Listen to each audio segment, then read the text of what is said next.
Tonight, I am announcing Canada will be responding to the U.S. trade action. Deal either of us have, which is the Canada-U.S. Free trade deal, in a way.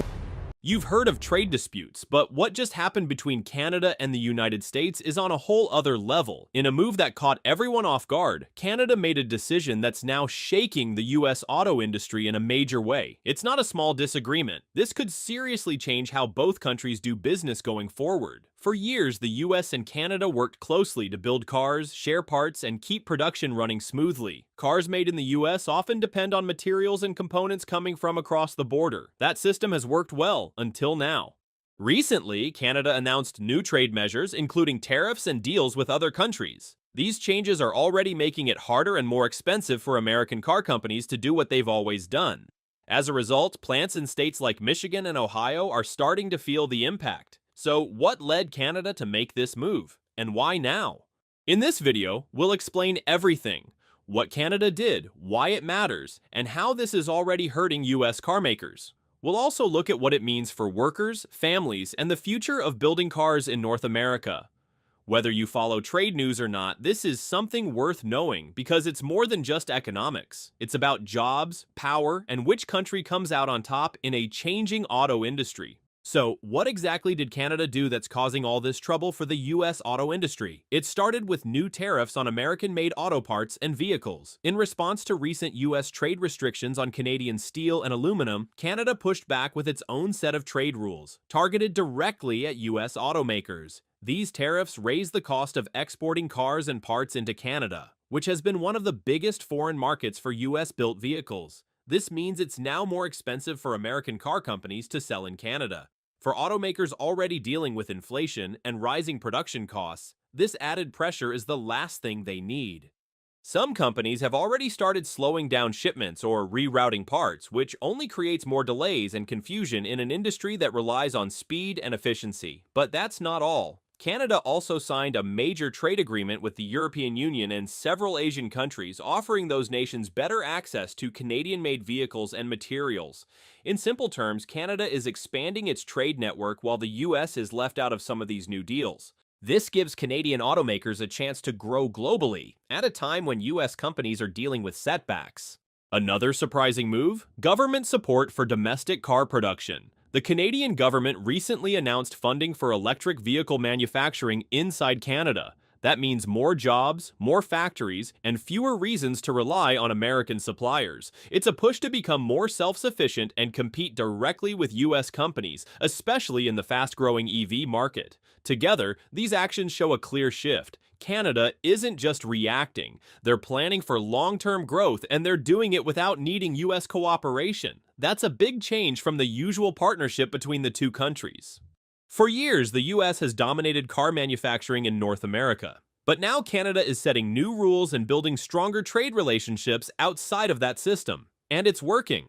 While American automakers are busy adjusting to tariffs and trade blocs, Canadian companies are moving forward with new deals, cleaner energy projects, and fresh investments.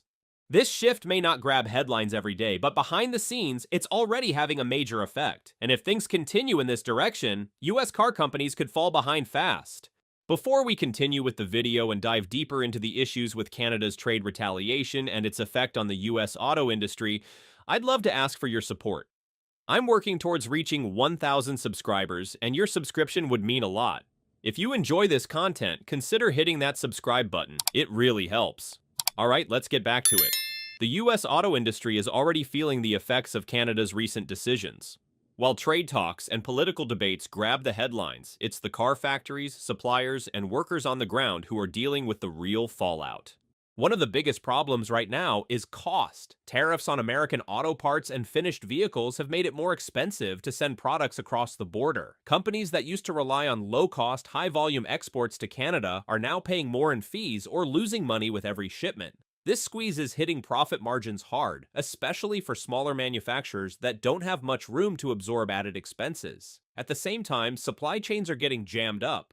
Many vehicles are built using parts from different countries. A car might have a transmission from Ontario, an engine from Ohio, and seats from Mexico. When any part of that system gets slowed down, the entire process suffers. Some U.S. assembly lines have already reported delays because certain parts from Canada are being held up or rerouted due to the new trade policies.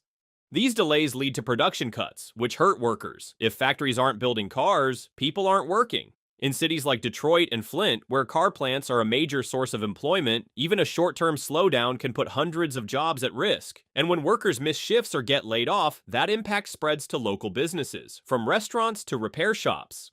Then there's the question of pricing. As companies pay more to build and ship cars, those costs are passed on to customers. That means higher sticker prices at dealerships. For buyers already dealing with inflation and rising interest rates, this extra cost could be enough to make them hold off on buying a new car altogether, which further reduces demand and slows sales. Another concern is reputation. When American companies can't deliver on time or keep prices steady, it hurts their image in both domestic and international markets. Canadian car buyers, for example, might now prefer local brands or imports from other countries that don't face the same trade barriers. In just a short time, Canada's policy changes have caused a chain reaction. Tighter budgets, fewer shipments, slower production, and nervous workers. While the long-term effects are still unfolding, the early signs are clear. This situation is more than a trade dispute. It's a real challenge to the stability of a major U.S. industry. The short-term impact of Canada's trade actions is already causing headaches, but the bigger concern is what this could mean in the long run. If things continue down this path, the U.S. auto industry could face deeper problems that stretch far beyond higher prices or slower production. One major concern is global market position. For decades, U.S. automakers have been leaders in the international car industry. But if companies in Canada, Europe, or Asia keep gaining ground through trade deals and government support, that leadership could slowly slip away. Once customers and partners shift their trust elsewhere, it's hard to win it back. Innovation could also slow down. When companies spend more just to keep operations running, they often cut budgets for research and development. That could mean fewer advancements in electric vehicles, safety technology, or fuel efficiency, areas where American brands need to stay competitive. There's also the risk of job migration. If building cars becomes cheaper or easier in other countries, manufacturers may consider moving operations outside the U.S. entirely. This isn't just about factories shutting down, it's about communities losing their main source of employment. Towns that rely on auto jobs could see people moving away, local businesses closing, and long-term economic decline. Training programs and education could also be affected. Many technical schools and apprenticeship programs are tied to auto companies. If those companies cut back, funding for hands-on training could dry up, leaving fewer skilled workers in the pipeline. That creates a talent gap, making it harder for the industry to grow in the future.